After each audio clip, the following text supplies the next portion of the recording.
Hello welcome back to my channel Alfina an aesthetic lifestyle. അപ്പോൾ ഇന്ന് നമ്മൾ വന്നിരിക്കുന്നത് GNM ആൻഡ് ANMന്റെ പുതിയൊരു അപ്ഡേറ്റ് പറയാൻ വേണ്ടിയിട്ടാണ്. സൈറ്റിൽ കയറി നോക്കിക്കഴിഞ്ഞാൽ ഒരു ന്യൂ നോട്ടിഫിക്കേഷൻ വന്നതായിട്ട് കാണാൻ സാധിക്കുന്നതാണ്. അപ്പോൾ നമ്മുടെ GNM ആൻഡ് ANMന്റെ അപ്ഡേറ്റ്സും കാര്യങ്ങളൊക്കെ നമ്മൾ വിശദമായിട്ട് നമ്മുടെ ചാനലിൽ അപ്ലോഡ് ചെയ്യുന്നതായിരിക്കും. അതിനുവേണ്ടി ചാനൽ എല്ലാവരും സബ്സ്ക്രൈബ് ചെയ്യാൻ മറക്കരുത് കേട്ടോ. അപ്പോൾ നമുക്ക് ഇന്നത്തെ നോട്ടിഫിക്കേഷനിലേക്ക് പോവാം. 2025-26 അധ്യയന വർഷത്തെ GNM ആൻഡ് ANM നഴ്സിംഗ് കോഴ്സുകളിലേക്ക് അപേക്ഷിച്ചവരിൽ ഭിന്നശേഷി സംഭരണ സീറ്റുകളിലേക്ക് പരിഗണിക്കപ്പെടേണ്ട അപേക്ഷകരുടെ അനുയോജ്യത നിർണയം നടത്തുന്നതിനുള്ള മെഡിക്കൽ ബോർഡ് തിരുവനന്തപുരം മെഡിക്കൽ വിദ്യാഭ്യാസ ഡയറക്ടറുടെ ഓഫീസിൽ 29/8/2025 രാവിലെ 10 മണിക്ക് നടത്തുന്നതാണ്. അതായത് ഇത് നിങ്ങളുടെ ഭിന്നശേഷിക്കാർ കുറച്ച് പേര് GNM ആൻഡ് ANM കോഴ്സസിലേക്ക് അപേക്ഷിച്ചിട്ടുണ്ട്. അവരെ അപേക്ഷിച്ച സമയത്ത് അതുമായിട്ട് ബേസ് ചെയ്തിട്ടുള്ള ഡോക്യുമെന്റ്സും കാര്യങ്ങളൊക്കെയാണ് അപ്ലോഡ് ചെയ്യുന്നത്. അപ്പോൾ അതിന്റെ വെരിഫിക്കേഷൻ കഴിഞ്ഞതിന് ശേഷം ഏതൊക്കെ കുട്ടികൾക്കാണ് ഇതിൽ റിസർവേഷൻ കിട്ടിയിട്ടുള്ളത് എന്നത് നമുക്ക് ഓൾറെഡി ഒരു നോട്ടിഫിക്കേഷൻ ആയിട്ട് സൈറ്റിൽ തന്നെ വന്നിട്ടുണ്ട്. അത് ഞാൻ ഓൾറെഡി കാണിച്ചു തരാം. ഈ കുട്ടികൾ ഓഗസ്റ്റ് 29-ാം തീയതി ഈ സൈറ്റിൽ പറയുന്നത് പോലെ തന്നെ തിരുവനന്തപുരം മെഡിക്കൽ വിദ്യാഭ്യാസ ഡയറക്ടറുടെ ഓഫീസിൽ പോകേണ്ടതായിട്ട് വരുന്നുണ്ട്.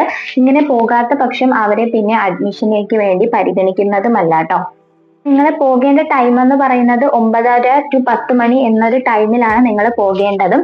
അപ്പോൾ പോകാത്ത കുട്ടികളെ പരിഗണിക്കുകയില്ല എന്നത് നിങ്ങൾ മനസ്സിലാക്കുക.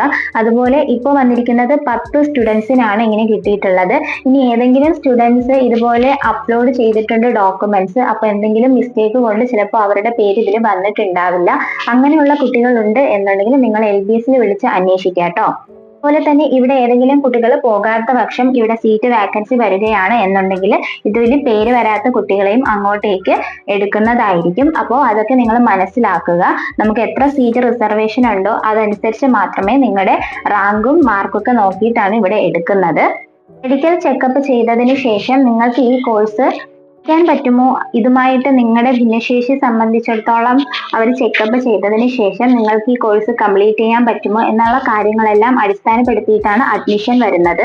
ഇതിൽ ഹാജരാകാത്തവരുടെ അപേക്ഷ പരിഗണിക്കുകയില്ല എന്ന് നോട്ടിഫിക്കേഷനിൽ പറഞ്ഞിട്ടുണ്ട്. അപേക്ഷകർ സമർപ്പിച്ച ഡോക്യുമെന്റ്സ് എല്ലാം വെരിഫൈ ചെയ്ത് മെഡിക്കൽ ചെക്കപ്പും കഴിഞ്ഞതിന് ശേഷമായിരിക്കും നിങ്ങൾക്ക് അഡ്മിഷൻ കാര്യങ്ങളും ഒക്കെ കിട്ടുന്നുണ്ടാവുക. അതുപോലെ ഏതെങ്കിലും കുട്ടികൾക്ക് അപ്ലോഡ് ചെയ്ത ഡോക്യുമെന്റ്സ് തെറ്റാണ് എന്നുണ്ടെങ്കിൽ അത് തിരുത്താനുള്ള സമയം തരും എന്നതാണ് നോട്ടിഫിക്കേഷനിൽ പറയുന്നത്.